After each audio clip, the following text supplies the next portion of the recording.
Welcome back, guys. I'm Tier 1 Collections. Today in this video, I'm going to talk about the top 5 sets to invest in, whether that's single, raw, graded cards, or sealed product. I'm the MVP. Now I feel like Russell. Feel like John Morant. Need a triple-double. Told him check the stats. Yeah, I got a couple. Real quick, guys, before we get into the video, I just wanted to announce that in my Discord, I got a poll done, and we're going to start up a campaign from Tier 1 Collections at buying PSA Pokemon slabs at 85% of market price. That'll help you offload some of the lesser value cards or even some of the higher value cards, however you want to do it. There's no stipulation on what cards need to be sent. Once that goes live, it'll be about a week and a half. If you want to get in on that, join my Discord below. Alright, this is not on the list. This is an honorable mention on its journey together. I just wanted to mention it because I think a lot of people have this set very, very underrated. We can see here, we can look at the graph here. It is steadily increased, and now it's kind of leveling out at around 240 for the booster box. Now, it's not quite reaching heights of other sets around. I do think that this set is pretty solid. We look at the raw cost of a lot of these SIRs. They're holding above $25. I think the Salamence is criminally underrated, and the Clefairy has recently gained a lot of traction recently and started to go back up. We're starting to see Journey Together singles go back up. So we can take a look at the Clefairy. In PSA 10, we have one sold yesterday for $630. We had one sold yesterday for $642. I mean, if you guys remember, this card was like $400 every day of the week, not too long ago. So I think we're starting to see the climb of Journey Together. And then looking at the Salamence as well, it's sitting around $450, where this was like $250 not too long ago. So I think this one's getting up there. I do think this Salamence is super, super, super underrated. I think this could easily be the most expensive card in the set after a while. But that is the honorable mention for this list. Alright, number 5 on this list. This is probably no surprise to anyone. It is Prismatic Evolutions. I think right now is a really good time to buy. The market is kind of flooded, and a lot of the single prices have dropped. Now, whereas we see this ETB case has kind of went up. It was about $1250 in mid to late June, and then right now it's sitting about $1,500. So it's gained over about $250 on the case price. But a lot of the singles are where they were at before in June or lower currently. I think that's because of the premium collection boxes that were released in early September or late August. We kind of flooded the market for singles. So right now I think it's a really good time to hold Prismatic sealed product for whatever reason, as well as if you have PSA 10s in some of these SIRs, I think it's just a really good hold. Personally, I hate Master Balls. I don't think that it's a good investment. I think that they're very, very overinflated value, but we see now that this Prismatic Umbreon, the Sunbreon, sold for $4,300 2 days ago on eBay. And then we have multiple sales around that point. So this card is just absolutely exploded. If you want to talk about a grading play, I mean that is a amazing grading play for one card that you can get raw for $1,000, and then turn around and sell it for $4. This is just another example. I personally love this card. It's not the best grading play in the world, but the fact that the Dragapult is not even in the top 10 of most expensive cards in the set, and it's still going for $250, $240, $230 and a 10 is pretty astounding. So obviously we all know Prismatic, the pull rates are awful. So if you do hold on to sealed product, I think that's also a really good investment. But some of these top tier cards, obviously the Evolutions, this Roaring Moon is now the 4th most expensive card in the set. We're seeing Cerulege, absolutely love this card too. Dragapult, Blood Moon, Ursaluna.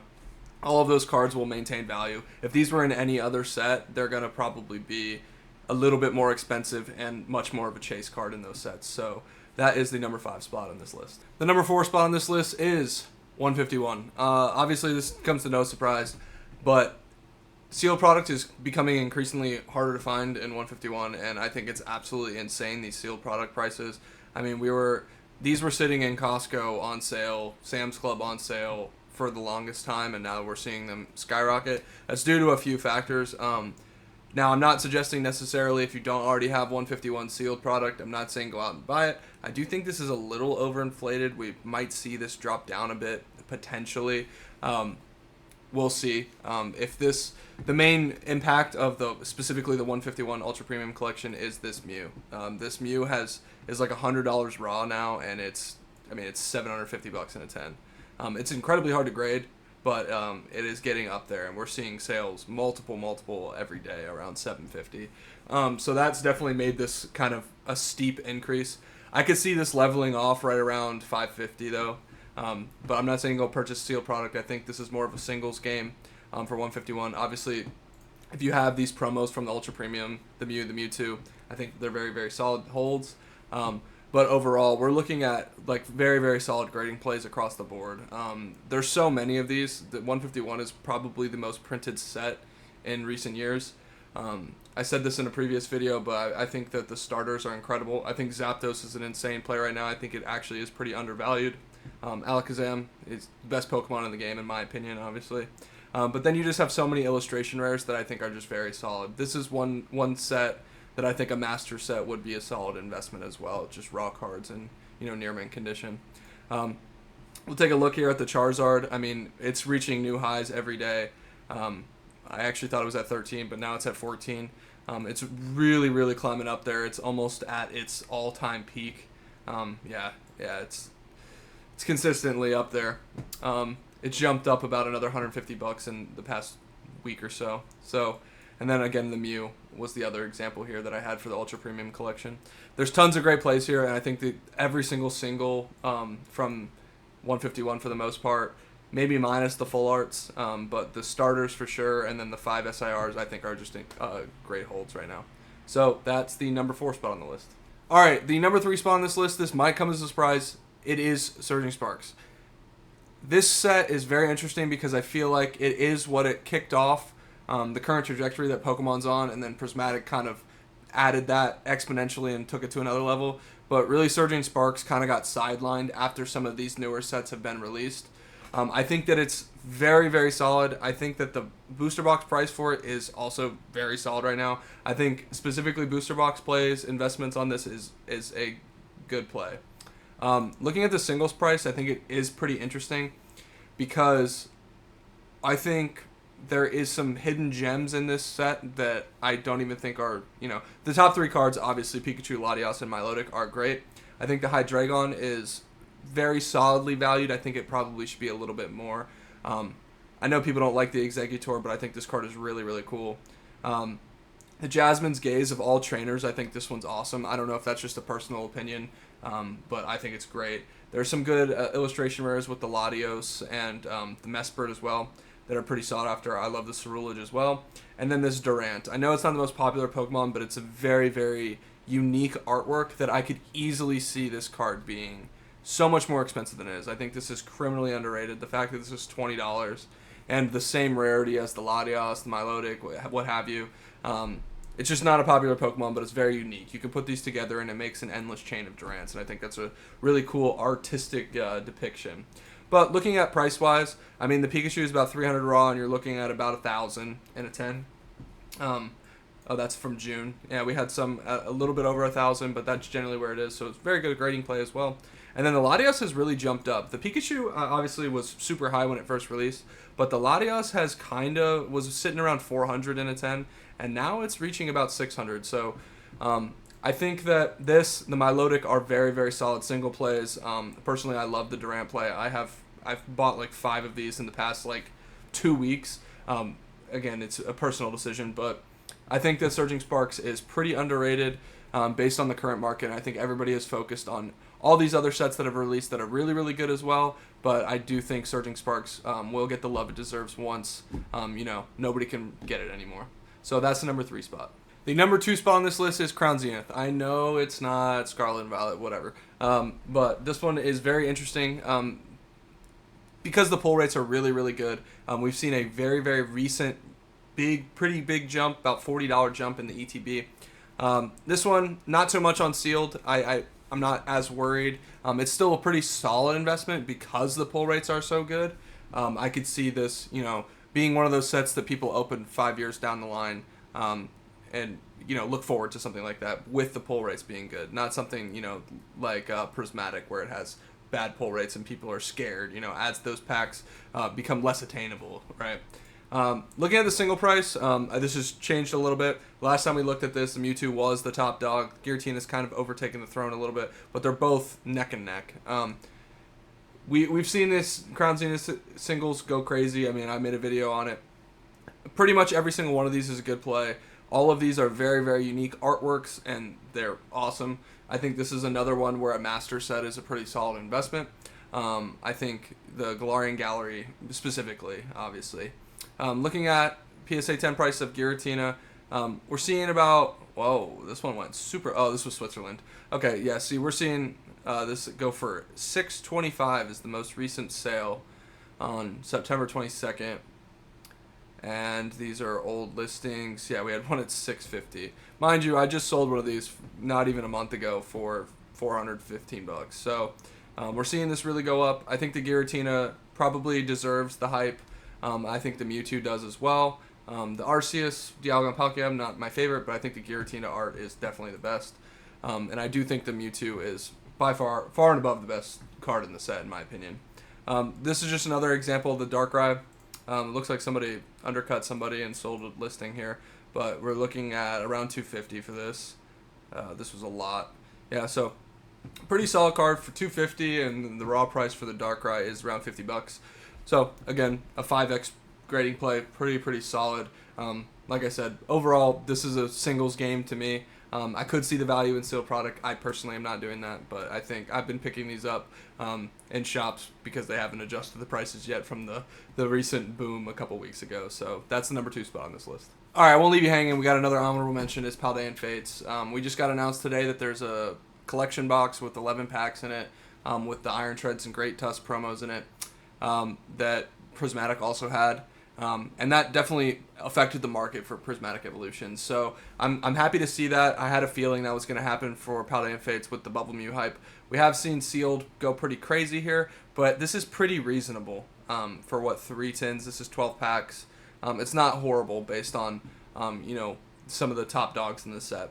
I'm not huge on Sealed for this one. Again, this is a singles game to me, and it's really only a few. It's really these top 4 cards. Specifically for me. Now there's good gems in the set. I think the Charmander's cool. I think the Charmander's cool as well. Baby Shinies are, pretty sought after for a binder collection. But I think it's really just about mainly these 3, and I'll lump in Pikachu because it's pretty solid as well. I think the Bubble Mew is obviously carrying a lot of this, and I think the Gardevoir is underrated. I think this is one of the best SIRs, and I think it's top 10 across Scarlet and Violet. I think the Charizard is pretty overrated. Personally, it's not my favorite art, but people love Charizard. But these 3 cards are, just making the set worth it. So I would definitely pick these up for grading plays if you can. Obviously, the Bubble Mew is really hard to come by because everybody wants it. But these 3, very, very good plays. All right, the number 1 spot on this list is Destined Rivals. I think this, without a shadow of a doubt, this is the best set in Scarlet and Violet. I think it's better than Prismatic. I think that just the pure ratio of really good cards in this set that are very sought after. I said this once the set was released to people in my circle. I've said it many, many times. I think it was very underrated. And we're starting to see the price hike to go in accordance with that. It is now, market price is about $440 for a booster box. It's basically doubled its price since release, and it's only been out for a couple months. Looking at the singles price, the singles price is pretty reasonable. The Mewtwo has definitely went up a lot raw. That's probably in accordance with the PSA 10 kind of jumping back up. On release, this was selling for about $2,000 in a 10. Went all the way down to like $850 in a 10, and we thought that we would see a lot there. I kind of held out hope because there's just so many good SIRs in this set from very, very sought after Pokemon that it was going to go back up, and that's what we're starting to see now. You have Garchomp, you have Ho-Oh, you have Moltres, you have Nidoking. I know Crobat's not everyone's favorite. He is one of mine, though. Misty Psyduck, a great illustration rare. I actually love this Yanmega as well. I think this card's pretty underrated. Typhlosion, you have the Lapras, you have Meowth. The list just goes on. Roserade, this card is, a hit in any other set. A massive hit in other sets, sorry. But I truly believe that this is the best set that they've released. I think this blows pretty much any recent set out of the water, including Prismatic, just based on the popularity of the Pokemon here. Personally, I'm collecting a 10 of all the SIRs in this set, and some of the IRs like Psyduck, etc. Just looking at the price here, we're seeing Mewtwo up to about $1,700, in a 10, where it was at like 1,200 a couple weeks ago. It's starting to go back up. It did go up to like 1,800, I believe, and now it's kind of leveling off. So I could see it sticking around 16 to 17. That seems about right. For the Garchomp, we're starting to see it go up a little bit. They were selling for about 550 to 650, but now we're seeing them go for about 750 pretty consistently, or around 700. Yep. And then I just pulled Ho-Oh as well. Ho-Oh is around 580. 580, 570, 590, 560, and then if we go look at the raw price, I mean, they're not the best plays in the world. Probably Garchomp, and I mean Mewtwo's obviously a very, very, very, very good play. The Moltres I maybe hold off on just because of the collection that was announced. There will be a Destined Rivals promo stamp on this card, and I'm sure that a lot of people will like that as well. People tend to favor the stamped card over the non-stamped card. But nonetheless, all of these cards in this set, even some of the gold cards, even like the trainer cards, like this is one of the better trainer cards we've gotten all Scarlet and Violet. So without a shadow of a doubt, this is the #1 set in my opinion. If you're going to invest in sealed, singles, or anything at all, this is the #1 set in my opinion. I hope that shed some insight on some of the things that I take into account before I purchase any sealed product or raw cards. I mainly purchase raw cards, full disclosure, but sealed is a pretty good long-term investment. If you do want to get in on my 85% Pokemon PSA slab buying, join my Discord below. The link will be in the description. Or if you just want to hang out, if you need help on some grading plays, etc., we have over 120-something members in there now, and they're pretty active, and they're all helping each other out, including me. I'm very, very active in there. So I hope you join. I'd like to see you in there. And without further ado, I'll catch you in the next one. I'm the MVP. Now I feel like Russell. Feel like John Morant. Need a triple.